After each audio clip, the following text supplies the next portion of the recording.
The ink was the only thing that hadn't changed. It still flowed with the same viscous, indigo indifference as it had in the heady days of '38, back when I sat in the wicker chair of a cafe on the Kurfürstendamm, dissecting the finer points of expressionism with men who are likely dead or in exile now. Here, 50 feet beneath the Russian steppe in a hole that smelled of wet wool, unwashed bodies, and the copper taste of fear. The ink was my only tether to a civilization that felt like a fever dream.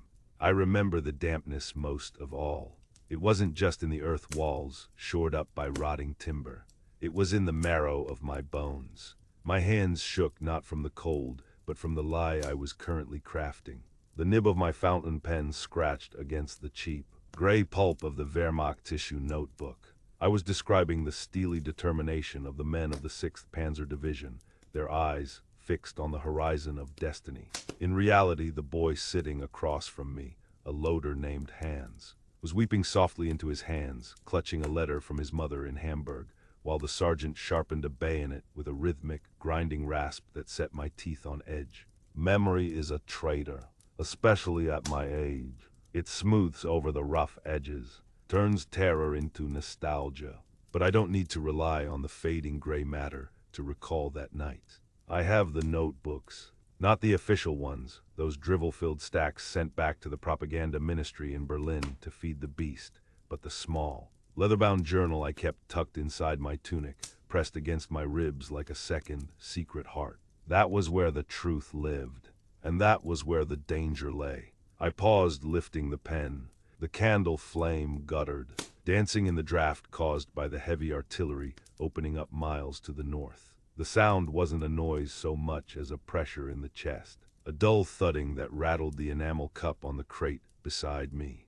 I looked at the sentence I had just written.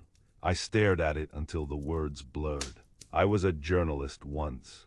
I dealt in facts, in the architecture of reality.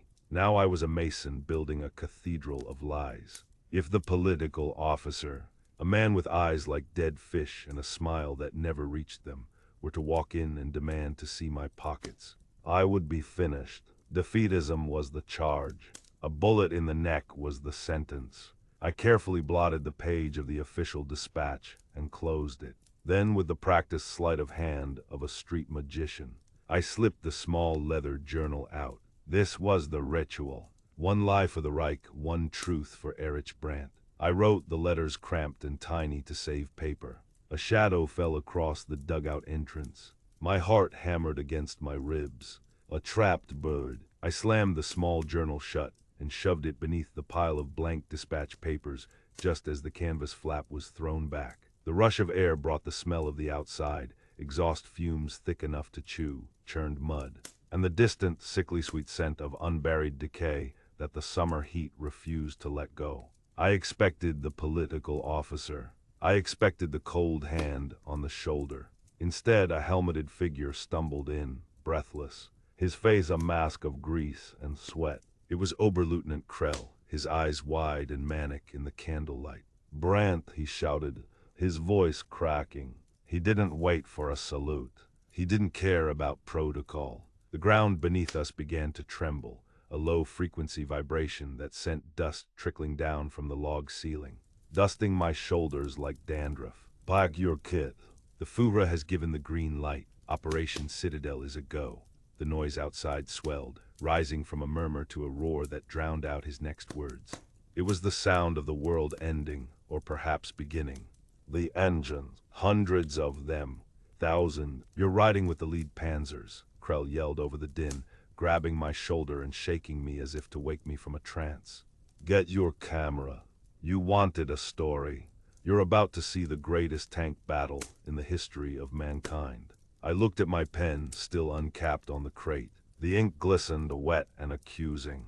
I grabbed it, pocketing the lie and the truth together, and stood up. The vibration in the floor traveled up my legs, settling in my stomach. "I'm ready," I said, though my voice was lost in the rising cacophony. Spang of shrapnel hitting our hull, the smell of burning rubber and roasting meat. We weren't the hammer anymore. We were the anvil. The half-track lurched violently to the right, throwing me across the compartment.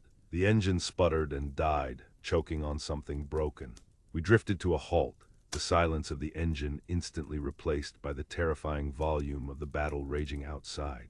Out, everybody out, Steiner was kicking the door open. Bail out, I tumbled out the back, landing hard in the dirt. I crawled, dragging my kit, scrambling toward a drainage ditch that ran parallel to the road. The wheat field was alive with fire. I rolled into the ditch, landing in muddy water, panting, my heart trying to bruise its way out of my chest. Steiner slid in beside me, reloading his weapon. He looked at me, his face pale beneath the grime. "Where is the support?" I asked, my voice sounding thin and pathetic. "Where are the Stukas?" Steiner didn't answer. He was looking at the radio operator, who was crouched further down the ditch, frantically twisting dials. "Command says withdraw," the operator yelled, his voice bordering on hysteria. "Strategic withdrawal. The flank has collapsed. Withdraw," I repeated. We had just started. We were the 6th Panzer. We didn't withdraw. But the ground told a different story. The vibration was changing pitch. It wasn't the deep, throat rattle of German engines anymore. It was a higher, clattering grind, a sound I had heard in nightmares. I looked up over the lip of the ditch. The smoke on the ridge ahead was parting. Dark silhouettes were cresting the hill. Sloped armor, squat turrets, T-34s. A dozen of them, then 20. They were swarming down the slope like black beetles, their tracks churning the earth we had just claimed. They weren't shooting. They were just coming, rolling over the burning wreckage of the Tiger, rolling over the dead, rolling toward us. I looked at Steiner. He wasn't reloading anymore. He was just watching them come. I reached into my tunic and touched the leather journal. I wouldn't be writing a heroic dispatch today. I would be writing an obituary, if I lived long enough to unscrew the cap of my pen. But the obituary would have to wait. The ditch wasn't safety. It was just a furrow for the plow of war to bury us in. We ran. The strategic withdrawal was a stampede of broken iron and broken men. A chaotic river flowing backwards away from the steel beetles, cresting the ridge. We found shelter in the carcass of a farmhouse, a hollowed-out skull on the edge of a burning village. The cellar was our world now. Damp, smelling of sprouting potatoes and gangrene. I wasn't a soldier there. I was a ghost with a notebook. Through the fractured masonry at ground level, I had a rat's eye view of the final act. It was ugly. That is the thing the newsreels cut out. The incompetence, the sheer grinding mess of it. I watched a sergeant screaming for ammunition that wasn't there, his voice cracking into a sob. I saw Private Hank, a boy who had played the cello in the division orchestra, trying to push his intestines back into his stomach with muddy hands. I wrote it all down. My pen scratched frantically across the paper, capturing the anatomy of defeat, the terror in their eyes, not the steely resolve of the recruitment posters. I was documenting the end of the world. Then Hank looked at me. He didn't see a rank or a camera. He saw a man. He reached out, his blood bright and oxygenated, grasping my boot. The journalist died then. I dropped the notebook into the filth. I put my hands on him. I tried to hold him together. He died calling for his mother, not the Führer. My hands were sticky with him. I couldn't wipe it off. It felt heavier than the rifle I had never fired. 3 days later, I was in a command post 10 miles back. The coffee was hot. The officer from the propaganda ministry smelled of lavender soap and confident ignorance. He held my pages with 2 fingers, as if they were infectious. He read the account of Hank, of the jammed guns, of the panic. He dropped the pages on the desk. He looked at me with a smile that didn't reach his eyes. He told me it was defeatist filth. He told me our heroes did not die screaming for their mothers. They stood like granite statues against the Asiatic horde. They were an unbreakable wall. He placed a fresh, crisp sheet of paper before me. He placed my fountain pen on top of it. He said I would write that story, or I would be sent to find an unbreakable wall of my own on the front lines. My hand trembled, not from shell shock, but from a deeper, colder fear. I looked at the white paper. It was a snowfield waiting to be bloodied. I picked up the pen. I wrote about the Iron Wall. I wrote about Hank dying with a prayer for Germany on his lips. I turned their agony into a slogan. I turned their death into a lie.